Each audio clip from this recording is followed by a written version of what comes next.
The Christian Atheist is also available on YouTube, and you'll find other great content, including the literature I frequently refer to, on our Simple Gifts podcast. If you find our content helpful, consider supporting us through PayPal at romanschapter5@comcast.net. Welcome to The Christian Atheist, where faith and reason fuse in the incarnation. Episode 11, Memorial Day Musings. My father, Leroy Ziegler Wise, was born in 1920. He fought in World War II as a member of the Army Air Corps and was stationed at Pearl Harbor on December 7, 1941. The Army Air Corps was the precursor to the Army Air Force, signaling its greater autonomy from the Army command structure in 1941. It was not until 1947 that the Air Force became an independent branch of the U.S. military. During the Japanese attack on Pearl Harbor, my father told us that he remembered shooting at the Japanese Zeros with his rifle as they dropped their bombs around him and his friends at Hickam Field. He ultimately was knocked unconscious, suffering hearing loss for the rest of his life, a memorial to that day's effects. He never understood why his life was spared when those of his fellow service members were lost. This is called survivor's guilt, and my dad had it in spades. Another memorial. He passed away in 1995. He almost never talked of his experiences at Pearl Harbor, but my brothers and sister could tell you that the effects of Pearl Harbor remain alive even today. All of us have stories to tell about Dad's traumatic memories. Each of us remembers him screaming in agonized dreams. We remember Mom's voice yelling, "Leroy!" and her attempts to wake and then soothe him. Although I became accustomed to those midnight moments, they never ceased to trouble me. Pearl Harbor haunted our childhoods, memorializing those events. Every year there would be some reminder on TV that my father felt obligated to watch in enthralled reminiscence. Torah, Torah, Torah was released in 1970 and shown on TV almost every year afterward, if my childhood memory is correct. Dad would settle into his green recliner and watch it, spellbound, unresponsive to question or conversation. I remember climbing up on his lap as a toddler, him wrapping his arms around me, and being trapped in his embrace, unable to escape, too scared to disturb his silent reverie with struggle. When PTSD, post-traumatic stress disorder, became a thing in the 1980s, I knew immediately to what it referred, and had no doubts as to its reality. Another memorial of that day. They say that war is hell, and my childhood conception of my father's mental state convinced me of the truth of that statement. There is a memorial to commemorate the events of December 7th, 1941, in Hawaii today. We human beings are a forgetful lot. We are now 80 years from that date which will live in infamy. And while I and my siblings live, we stand as living monuments to it.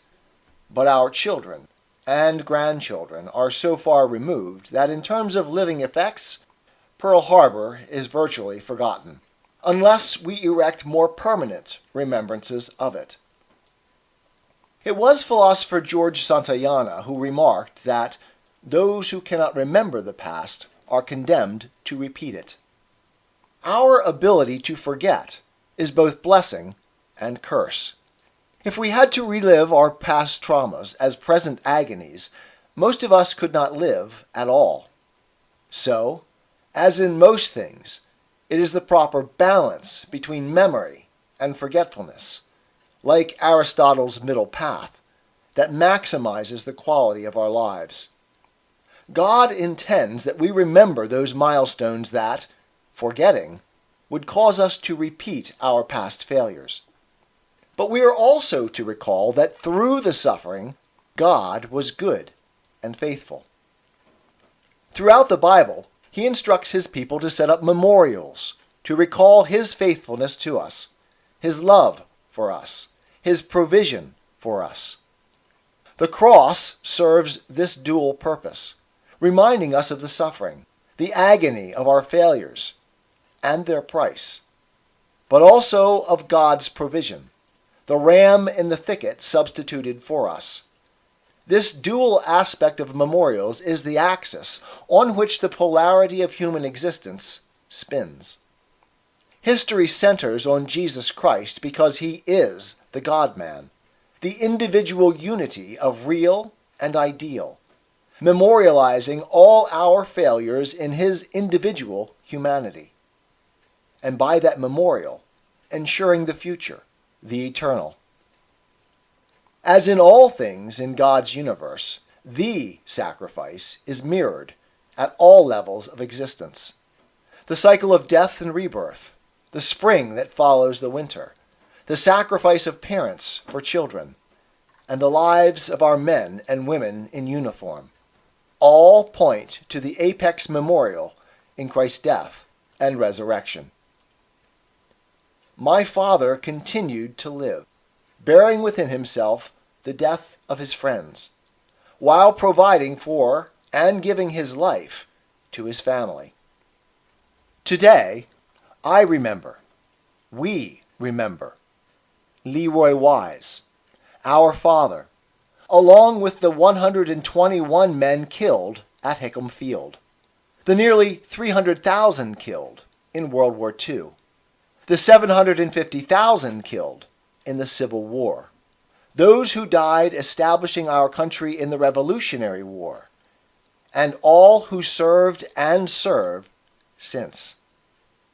Today, in a country deeply divided, as no house can remain, let us unite in shared appreciation for those who gave their lives that this nation might live. And, as Abraham Lincoln pleaded before the Civil War, allow the mystic cords of memory, stretching from every battlefield and patriot grave to every living heart and hearthstone all over this broad land, to yet swell the chorus of the Union, when again touched, as surely they will be, by the better angels of our nature. I am a Christian, with the searching and skeptical mind of an atheist. I don't want to believe anything that isn't true. I know both sides of the looking glass, and I know them with open eyes. I choose Christ's side. I invite you to join me from wherever you stand before the looking glass. That's this week's episode. Thanks for listening, and remember, you can have your religious cake and eat it too. You can have reason, respect for science, a 21st century worldview, and be a Christian.